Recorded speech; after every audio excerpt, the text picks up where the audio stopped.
नमस्कार, स्वागत है आप सभी का आपके अपने ऑनलाइन इंस्टीट्यूट निशांत ज्ञान के यूट्यूब प्लेटफॉर्म पर। मैं नितिन उपाध्याय आप सभी साथियों का स्वागत करता हूं, अभिनंदन करता हूं आज के अपने इस वीडियो में। मित्रों, 2023 बैच का बच्चा जो डीएलएड में एडमिशन लेने वाला है वो लगातार हमसे मैसेज कर रहे हैं कि भैया क्या होने वाला है, कैसे होने वाला है। आज आपकी डेट है 12 सितंबर और 12 सितंबर के डेट के दिन आपका जारी हो गया है स्टेट रैंक। ठीक है, आपका स्टेट रैंक जारी हो गया है और कुछ लोगों ने हमसे पूछा कि कितने स्टेट रैंक वालों को जो है डाइट कॉलेज मिल जाएगा। ठीक है, ये कोई निश्चित नहीं होता कितने इतने स्टेट रैंक वालों को डाइट कॉलेज मिलना चाहिए, लेकिन मैं बता दूं अगर आपका 30 से 40 हज़ार के समथिंग आपका जो है बन रहा है, 30 से 40 हज़ार के समथिंग आपकी रैंक आ रही है, तो निश्चित तौर पे आपको कहीं ना कहीं फुल चांस रहता है कि आपको जो है डाइट कॉलेज मिल जाए। ठीक है, क्योंकि 67 डाइट कॉलेज में पूरे उत्तर प्रदेश में 10,600 के समथिंग सीटें होती हैं। ठीक है, तो आप सभी लोग जो है ज़रूर, अगर जिसको डाइट कॉलेज ही चाहिए वो प्रथम राउंड की काउंसलिंग कब से शुरू होगी, कुछ बच्चा पूछ रहा है, तो 15 सितंबर से आपकी काउंसलिंग शुरू हो जाएगी। काउंसलिंग में मित्रों क्या क्या होता है, काउंसलिंग में मित्रों आपका जो है आपसे जो है आपके कॉलेज के नाम भराए जाते हैं। ठीक है, आपके कॉलेज के नाम भराए जाते हैं, जो कॉलेज आप चाहते हैं वो क्रम वाइज आप प्रीफर के तौर पे भरते हैं। जो पहला कॉलेज देंगे वो पहला कॉलेज आपको, अगर उसमें आपकी मेरिट के आधार पर बच्चा नहीं आया तो आपको वो कॉलेज अलॉट कर दिया जाएगा। अगर वो नहीं मिलता है सेकंड वाला मिलेगा, उसी के आधार पे आप कॉलेज डाल दीजिएगा। कुछ लोगों ने हमसे पूछा भैया अगर मुझे केवल डाइट कॉलेज ही चाहिए, क्या मुझे केवल डाइट ही डालने चाहिए? तो आप शुरुआत के जो 4-5 कॉलेज डाले वो डाइट डाल दीजिएगा, लास्ट में जो है आप प्राइवेट कॉलेज। और देखिएगा, ये डीएलएड में आप एडमिशन ले रहे हैं, पहली बार आप एडमिशन ले रहे हैं, मैं आपको जानकारी के लिए बता दूं, आप उसी कॉलेज को नाम में डालिएगा, शामिल करिएगा जिस कॉलेज को आप अच्छी तरीके से जानते हैं। नहीं तो प्राइवेट कॉलेज के लोग बहुत ज़्यादा दिक्कतें बाद में करते हैं, तो उसी कॉलेज को प्राइवेट कॉलेज के तौर पे नामित करिएगा या काउंसलिंग में भरिएगा जिसे आप अच्छी तरीके से जानते हो। ठीक है, और काउंसलिंग के टाइम कुछ लोग पूछ रहे थे फीस कितनी लगेगी, तो स्टेट रैंक पर लिख के आया होगा कि एक बच्चा हमसे बताया अभी तक मैं स्टेट रैंक देखा नहीं हूँ, पहले 10,000 रुपये लगते थे, लेकिन इस बार एक बच्चे ने हमसे कहा भैया 5,000 रुपये लग रहे हैं। तो आप देख लीजिएगा 5,000 रुपये लग रहे हैं कि 10,000 लग रहे हैं। अगर आपकी फ़ीस 41,000 रुपये हैं, 41,000 रुपये हैं और काउंसलिंग के समय अगर आपसे 5,000 रुपये वो जमा करवा लेते हैं, तो अगली फ़ीस जो आपको जमा करनी पड़ेगी वो मात्र 36,000 रुपये ही जमा करनी पड़ेगी। ऐसा नहीं है कि 41,000 बाद में दोबारा से जमा करनी पड़ेगी, ये फीस में से माइनस हो जाता है। ठीक है, उसके बाद हम बात करते हैं फर्स्ट राउंड की काउंसलिंग कब से शुरू है। 15 सितंबर से फर्स्ट राउंड की काउंसलिंग शुरू हो जाएगी। कुछ लोग पूछ रहे थे फर्स्ट राउंड की काउंसलिंग कितने से कितने स्टेट रैंक वालों की होने वाली है, तो हमें जहाँ तक लगता है 1.5 लाख के समथिंग, 1.5 लाख एक से मतलब 0 से लेकर के 1.5 लाख के समथिंग जो बच्चा रहेगा उसे जो है फर्स्ट राउंड के काउंसलिंग में बुलाने वाले हैं। अभी तक कुछ निश्चित नहीं हुआ है, कल सारी चीज़ें स्पष्ट हो जाएंगी कितने राउंड को कितने कब से कब तक बुलाने वाले हैं। तो 0 से लेकर के 1.5 लाख के समथिंग बच्चा जो है फर्स्ट राउंड में शायद बुला सकते हैं, हो सकता है 2 लाख भी कर सकते हैं। अभी कुछ निश्चित आंकड़ा नहीं आया, इस वजह से मैं बता नहीं पा रहा हूँ। तो जो बच्चा 1,20,000 1,25,000 तक है वो फर्स्ट राउंड के काउंसलिंग में शामिल होगा। और उम्मीद करिएगा जो भी विद्यालय आप डालोगे यार पहले राउंड पे ना, वो सबको मिल जाएगा, टेंशन नहीं लेनी है ना। और फर्स्ट राउंड की काउंसलिंग 15 सितंबर से लेकर के चलेगी, लगभग 20 अक्टूबर तक चलने वाली है। ठीक है, उसके बाद जो सेकेंड राउंड की काउंसलिंग चलने वाली है शायद 26 अक्टूबर से चलने वाली है। ठीक है, सेकेंड राउंड की काउंसलिंग 26 अक्टूबर से चलने वाली है और ये चलेगी 20 नवंबर तक। और आपको जो है 21 नवंबर से आपका जो है मतलब कि औपचारिक रूप से आपकी क्लासेस शुरू कर दी जाएंगी। 21 नवंबर से आप औपचारिक तौर से बीटीसी में सम्मिलित हो जाएंगे। ठीक है, और जैसे कि 15 सितंबर को कुछ लोग अपना एडमिशन मतलब कि काउंसलिंग कराएंगे, तो उनका कॉलेज कब पता चलेगा, बीच में ही डेट आएगी कि आपको इसी डेट में आपकी जो है कॉलेज का नाम पता चल जाएगा, कौन सा कॉलेज आपको अलॉट हुआ है, वो आपके वेबसाइट पर ही आती रहती है। आपका ऑफिशियल वेबसाइट यही है, आपको अगर जानकारी कोई चाहिए तो आप इसी साइट पर जाया करिए। कोई मतलब कहीं किसी भी प्लेटफॉर्म पे जाने की आवश्यकता ही नहीं है आपको। ठीक है, यूपी डीएलएड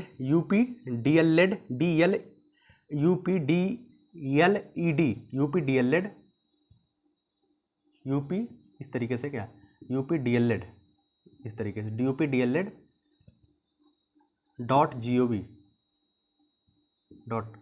updled.gov.com। ठीक है, शायद यही है, मैं भूल रहा हूँ, यही होगा updled.gov.in है क्या, हाँ .in है। ठीक है, ये आपकी ऑफिशियल वेबसाइट है, आप यहाँ पे जा करके आपको जो भी जानकारी चाहिए होती है यहीं से सारी जानकारी मिलती है, यहीं पर आपका स्टेट रैंक वगैरह सब कुछ आया होगा। मैंने कम्युनिटी पर पोस्ट किया है, मेरे दिमाग से स्लिप कर रहा यही है कि दूसरा साइट है, क्योंकि इस समय जो है मैं बहुत ज़्यादा इस पर काम नहीं कर रहा हूँ, तो मुझे इतनी जानकारी है नहीं। ठीक है, और भी जो कुछ जानकारी हो, जैसे कुछ बच्चे पूछ रहे हैं कि किस डाइट का कट ऑफ बहुत कम जाता है, तो मैं आपको बता दूं 3-4 डाइट है जहाँ के कट ऑफ बहुत ज़्यादा जाते हैं। एक है प्रयागराज, एक है जौनपुर, ठीक है, प्रयागराज है, एक है जौनपुर, एक है प्रतापगढ़, और इधर के जो डाइट हैं जो काफ़ी मतलब कि शिक्षा क्षेत्र में जहाँ बच्चे ज़्यादातर रह करके पढ़ाई करते हैं, यहाँ के डाइटों के जो है कट ऑफ बहुत ज़्यादा जाते हैं। प्रतापगढ़ है, प्रयागराज है, जौनपुर है, उसके बाद कौशाम्बी डाइट में भी कट ऑफ ज़्यादा जाता है। लेकिन अगर यहाँ साइड का कोई बच्चा है तो कौशाम्बी अगर लेता है तो कौशाम्बी में कुछ हद तक यहाँ से तो कम रहती है। ठीक है, उसके बाद इसके नीचे फतेहपुर वगैरह नीचे आते हैं। और जो पश्चिमी उत्तर प्रदेश के डाइट हैं, पश्चिमी उत्तर प्रदेश के डाइटों में सबसे ज़्यादा कट ऑफ आगरा वगैरह की जाती है, क्योंकि आगरा में ज़्यादातर बच्चा आगरा में रह करके पढ़ने का प्रयास करते हैं।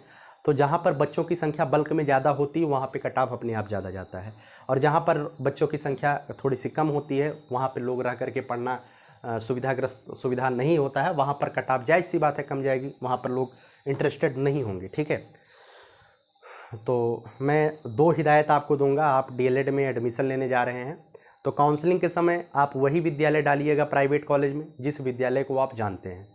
उसके बाद मैं कहूँगा कि सेकंड वरीयता, मतलब कि ये कहूँगा कि अगर आप डाइट कॉलेज डाल रहे हैं तो बहुत दूर दूर के डाइट कॉलेज मत डालिएगा। ठीक है, बहुत दूर दूर के डाइट कॉलेज मत डालिएगा। क्यों? क्योंकि हो सकता है पैसे की समस्या हो, आपको डाइट कॉलेज मिल जाए, अलॉट हो जाए, लेकिन आपको इतना परेशान कर देंगे दूर के डाइट कॉलेज कि आपको पर डे आना है, आपको ये करना है, आपको वो करना है। आप घर से दूर रहेंगे तो उतना लगभग खर्चा चला जाएगा। ठीक है, तो आप ये सब चीज़ें सोच समझ करके ही अपने आगे कदम बढ़ाइएगा, क्योंकि वहाँ पे कुछ नहीं होने वाला। वहाँ पे आपको डायरेक्ट एक शब्द बोला जाएगा, आपको पर डे आना है, और आपको पर डे आना है, आपके घर से 200 किलोमीटर दूर डाइट मिला है तो आप वहाँ पर रहना ही पड़ेगा आपको। आप रहेंगे तो वहाँ का खर्चा भी लगेगा, तो कहीं ना कहीं चीज़ें बराबर ही हो जाएंगी।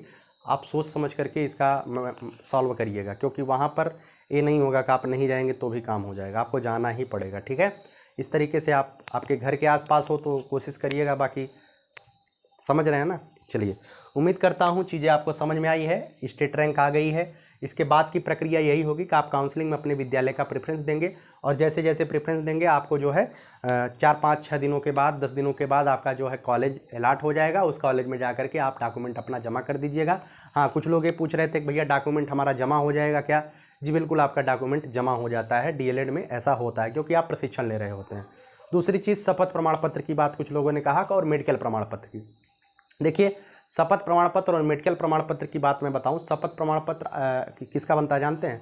शपथ प्रमाण पत्र होता है प्रेजेंटी वाला, कि मैं वादा करता हूं, आप तहसील से कहेंगे बना देंगे वो, मैं वादा करता हूं कि मैं यहां पे डीएलएड करूंगा, मेरी उपस्थिति 90% से ज़्यादा रहेगी, ऐसा कुछ शपथ प्रमाण पत्र बनता है। और जो मेडिकल प्रमाण पत्र बनता है वो आपके जो है, मेडिकल तो बनता नहीं है, चरित्र प्रमाण पत्र बनाया जाता है। वो प्राइवेट कॉलेज वाले भी लेते हैं, सरकारी वाले भी लेते हैं। चरित्र प्रमाण पत्र कहाँ से बनता है? जहाँ से आपने ग्रेजुएशन किया है वहीं से एक चरित्र प्रमाण पत्र आपका बन जाता है। आप आराम से जाइएगा, वहाँ से चरित्र प्रमाण पत्र वो आपको बना के दे देते हैं। तो ये सब चीज़ें तो आप जानते ही हैं, मैं केवल वैसे बता रहा हूँ, क्योंकि कुछ बच्चे नहीं जानते हैं तो हमसे पूछ लेते हैं भैया ये कहाँ से बनता है। जैसे मेडिकल प्रमाण पत्र की बात हो गई, शायद मेडिकल भी आपसे मांग सकते हैं, कहीं कहीं पर मांग लेते हैं। तो मेडिकल प्रमाण पत्र सीएमओ ऑफिस से बनता है, और ये ज़रूरी नहीं है कि आप अपने ही ज़िले के सीएमओ ऑफिस से बनवाइए, कहीं किसी के ज़िले, कहीं कोई भी ज़िले से सीएमओ ऑफिस से आप अपना मेडिकल प्रमाण पत्र बनवा सकते हैं। शपथ प्रमाण पत्र आपके विद्यालय से ही बन जाता है, जिस विद्यालय से आपने ग्रेजुएशन किया होता है। बस यही 2 प्रमाण पत्र बनता है, और एक प्रमाण पत्र तहसील से शपथ प्रमाण पत्र कभी कभी मांग लेते हैं उपस्थिति वाला, तो आराम से बन जाएगा। और ये सब चीज़ें तब लगती हैं जब आप एडमिशन के टाइम पे जाते हैं। ये सब चीज़ें मैंने झेला है तो मैं आपको बता रहा हूँ। तो कैसी लगी है वीडियो कमेंट बॉक्स में ज़रूर बताइएगा। और 23 बैच का बच्चा, अगर आपको ऑथेंटिक इन्फॉर्मेशन चाहिए और आप डीएलएड कर रहे हैं और आपको पढ़ाई लिखाई से रिलेटेड बेहतरीन चीज़ें चाहिए तो आप निशांत ज्ञान से ज़रूर जुड़े, निश्चित तौर पे आपको फ़ायदा ही होगा। बाकी आप जानते हैं 21-22 बैच के लिए मैं किस तरीके से काम कर रहा हूँ। मेरा कोई उद्देश्य नहीं होता है यूट्यूब पर व्यूज़ से आए या वो कोई मतलब नहीं है। आप लोग मेहनत करेंगे तो आपके लिए मैं काम करता रहूँगा। ठीक है, चलिए, इसके लिए मैं आपका बहुत बहुत आभार व्यक्त करता हूँ। आप लोग हमारे ऊपर भरोसा कर रहे हैं। सुबह से ही मैसेज आ रहे थे कि भैया एक वीडियो बना दीजिए, तो मैंने आपके लिए वीडियो बना दिया है। ठीक है, आखिरी लाइन बोल करके वीडियो को समाप्त करूंगा। यही जज्बा रहा तो मुश्किलों का हल भी निकलेगा। जमी बंजर हुई तो क्या वहीं से जल भी निकलेगा। न हो मायूस न घबराए अंधेरे से मेरे साथी, इन्हीं रातों के दामन से सुनहरा कल भी निकलेगा। बहुत बहुत धन्यवाद। जय हिंद, जय भारत।